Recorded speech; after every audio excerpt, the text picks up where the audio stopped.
After 22 years of silence, my son invited me for Christmas. I brought the deed transfer.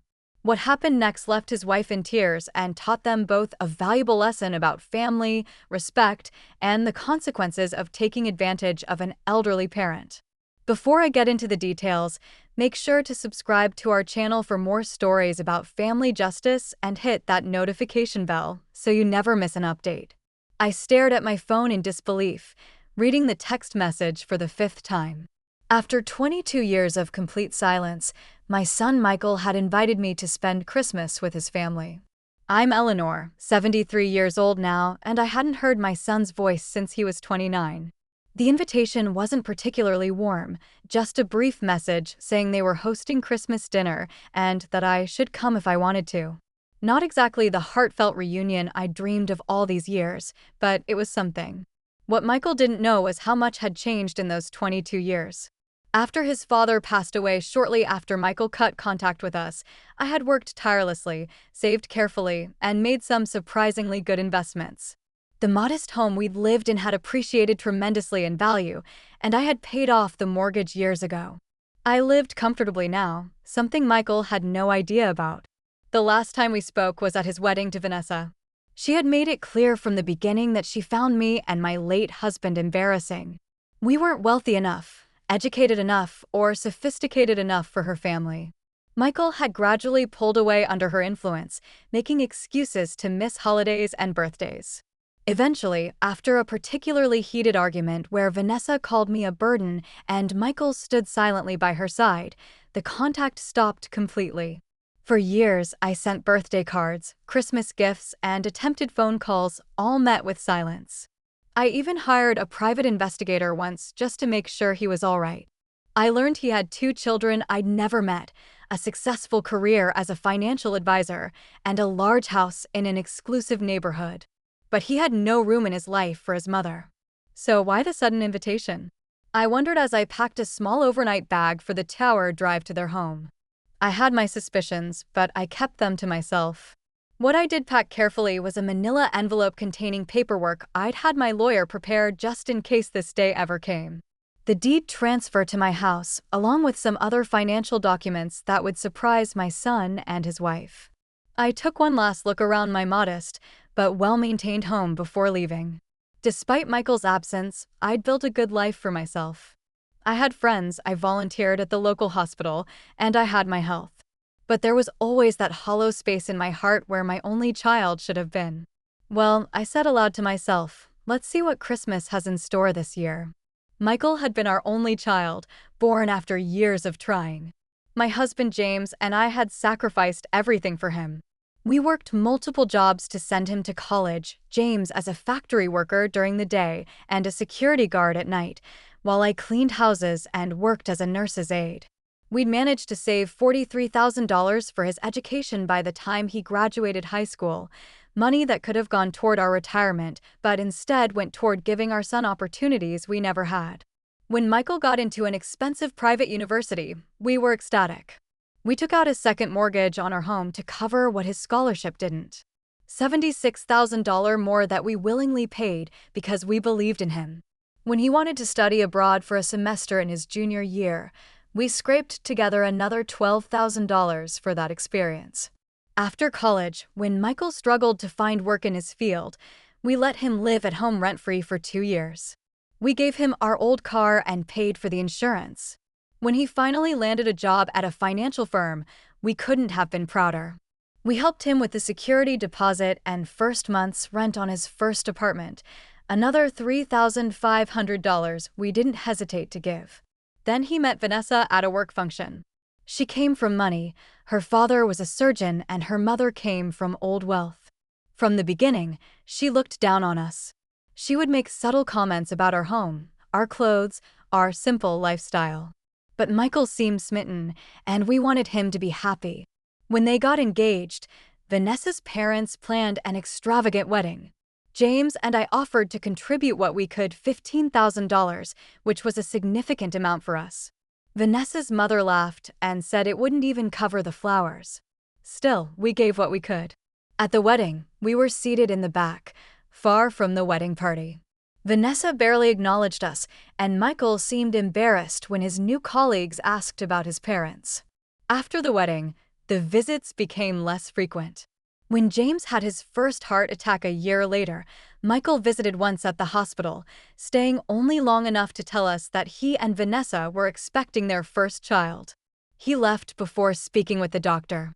When James passed away just 6 months later from a second, more severe heart attack, Michael attended the funeral but left immediately after the service.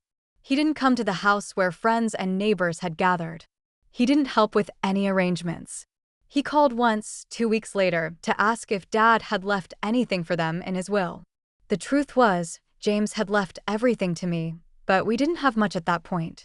Just the house with its second mortgage and about $30,000 in life insurance that I used to pay off some of our debts. Michael seemed disappointed, and after that, the silence began. I wrote to him when his daughter was born. No response.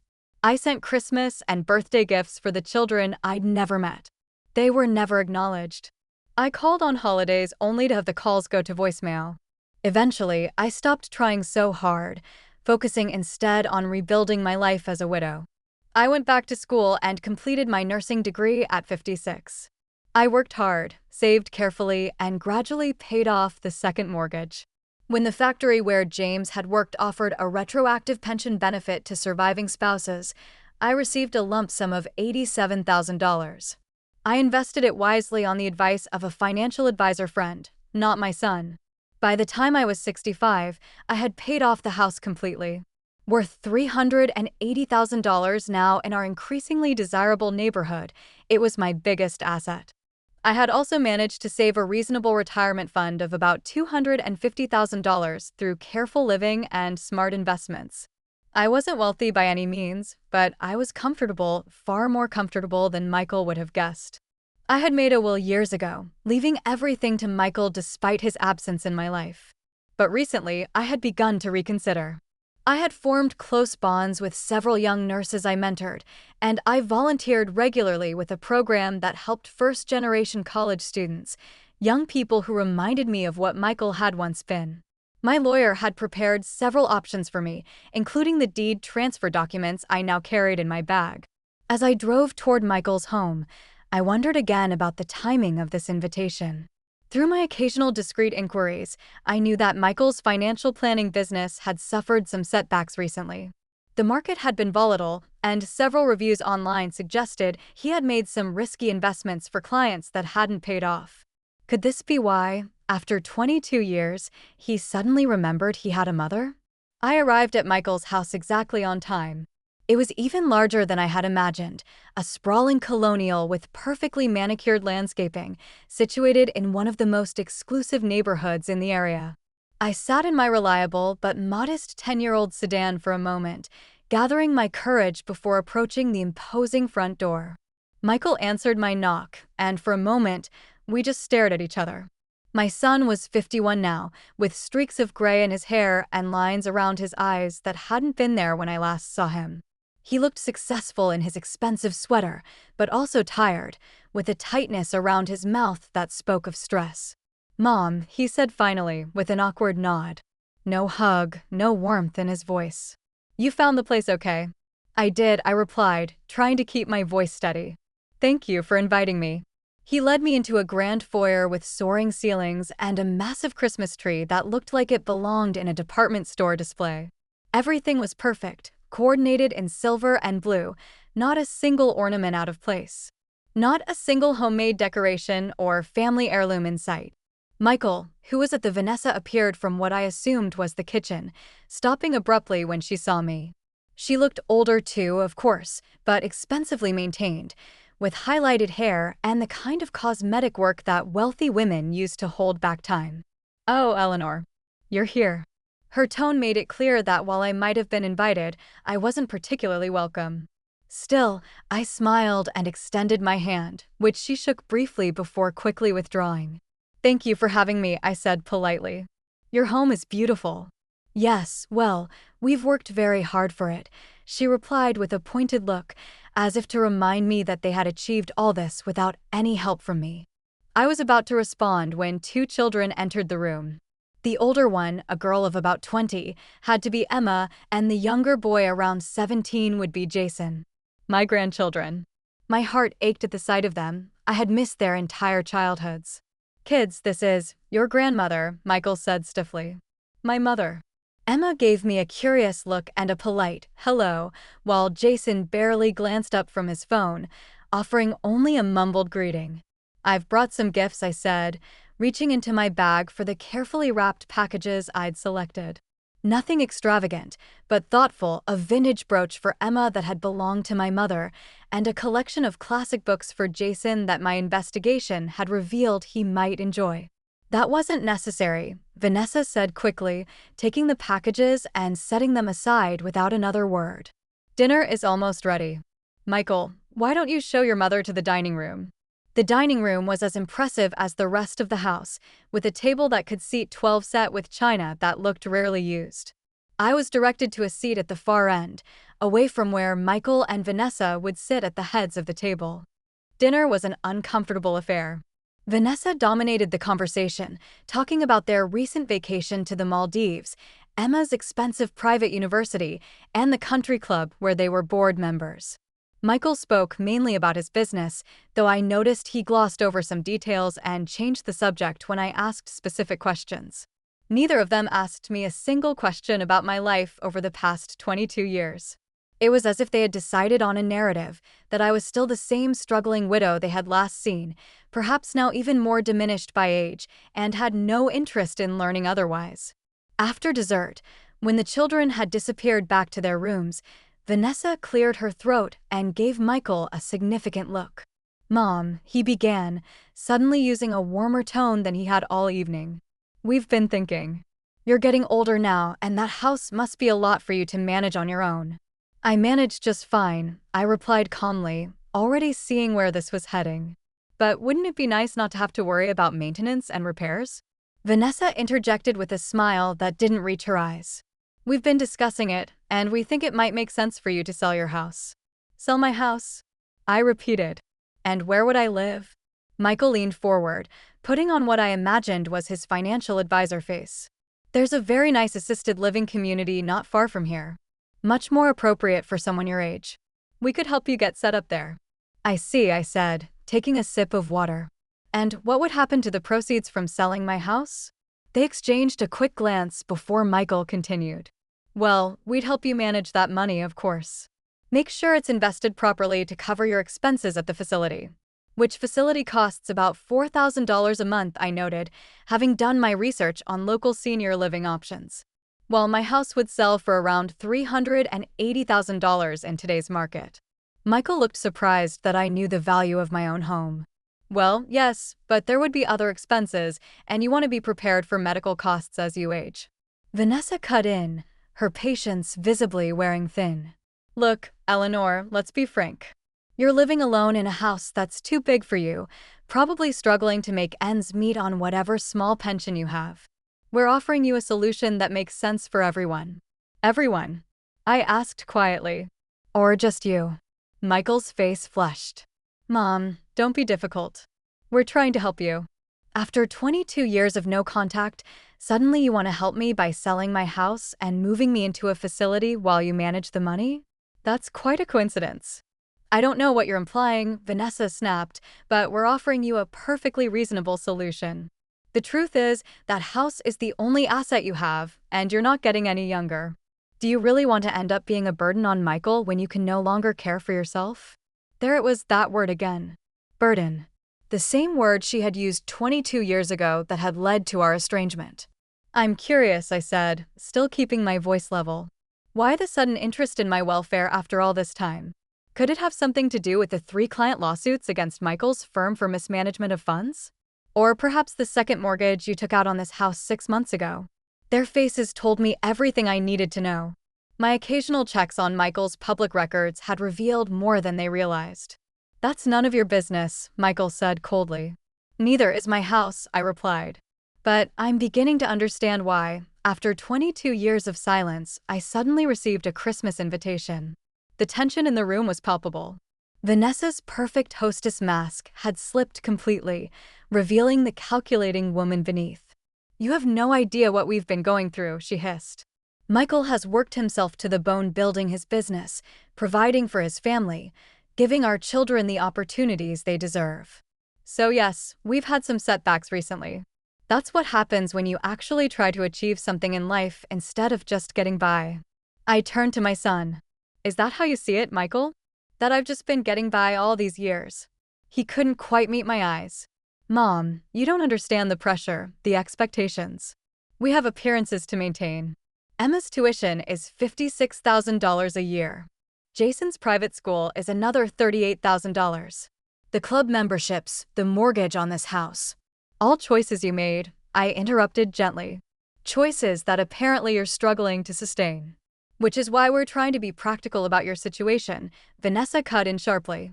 That house is sitting there underutilized when it could be solving problems for all of us. All of us. I repeated. I don't have a problem that needs solving, Vanessa. My house is paid off. I live comfortably within my means. I'm in good health and perfectly capable of caring for myself and my home. For now, Michael said. But what about in 5 years? 10? You need to think ahead. I almost laughed at the irony of my son, who was clearly in financial trouble despite his high income, lecturing me about thinking ahead. I have thought ahead, Michael. That's why I'm here today. Vanessa leaned forward aggressively. Look, Eleanor, let's cut to the chase. That house is the only thing of value you have to show for your life. Michael is your only child. Eventually, that house will come to us anyway. It makes more sense for everyone if we liquidate it now, when the money could actually be useful. I sat back, taking in her words and the entitled attitude behind them. Useful to whom exactly? Michael sighed heavily. Mom, please don't be difficult. We're trying to have a reasonable conversation about your future. No, I said firmly. You're trying to get your hands on the only asset you think I have because you've mismanaged your own finances and need a bailout. Let me ask you something, Michael. In the 22 years since you cut me out of your life, did you ever once wonder how I was doing? Whether I had enough to eat, if I could afford my medications, if I was lonely? His silence was answer enough. I thought not, I continued. You assumed I was just existing in that same house, waiting for you to decide I was worth acknowledging again. You never considered that I might have built a life for myself. That I might have gone back to school, gotten my nursing degree, made investments, created a community of friends who actually care about me. Vanessa scoffed.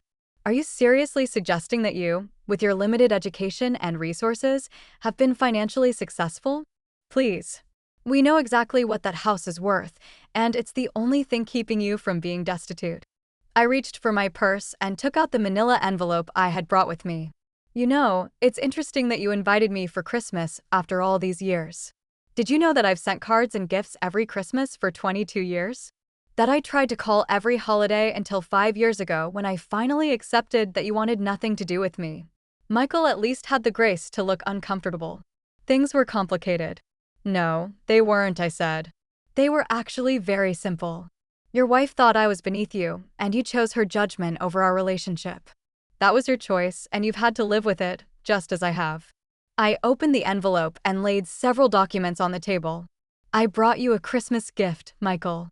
It's the deed to my house. For a moment, naked greed flashed across both their faces before they could control their expressions. Well, Vanessa said, reaching for the papers. That's a sensible decision.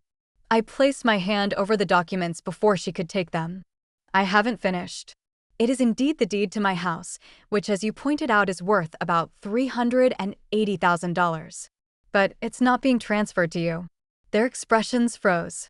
You see, when a parent is cut off by their child for 22 years, only to be contacted when that child needs money, it tends to clarify one's thinking about legacy planning.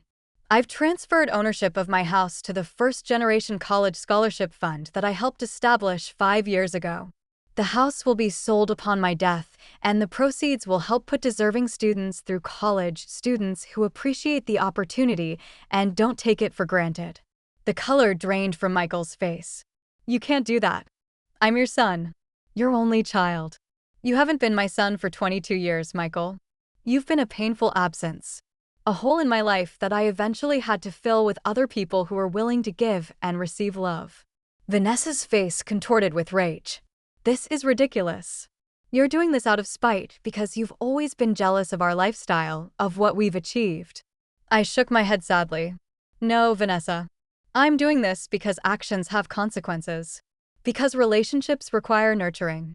Because family is about more than what financial benefit you can extract from each other. I stood up, gathering my purse. There are also documents there showing the current state of my finances, which might surprise you. I'm not wealthy by your standards, but I have more than enough to live comfortably for the rest of my life, to travel occasionally, and to continue supporting the causes I believe in. I won't be needing any assistance from you, financial or otherwise. The silence in the room was deafening. Michael stared at the documents, his face a mask of shock and disbelief. Vanessa looked like she might explode with rage at any moment. You can't just walk in here after all these years and drop this bomb, Michael finally said, his voice shaking. We're family. You're only family. Family isn't just about blood, Michael. It's about showing up. It's about caring. It's about sacrifice and love and respect. Those are lessons I thought I taught you, but somewhere along the way, you forgot them. I gathered my coat and headed toward the door. As I passed the living room, Emma emerged, clearly having overheard at least part of our conversation. Grandma, she said tentatively. It was the first time I'd ever been called that, and despite everything, my heart warmed at the sound. Yes, dear. Did you really put yourself through nursing school when you were older? I smiled at her. I did. I was 56 when I graduated. It's never too late to build the life you want. She glanced back toward the dining room, where her parents remained. And you started a scholarship fund? I helped start it, yes. For students who are the first in their families to go to college, like your father was. Students who might not have the financial advantages that you've had. She nodded thoughtfully. That's actually really cool. From behind me, I heard Michael approach. Mom, please. Let's talk about this. There must be some arrangement we can come to. I turned to face my son, this stranger who shared my blood, but who had turned his back on the values I thought I had instilled in him.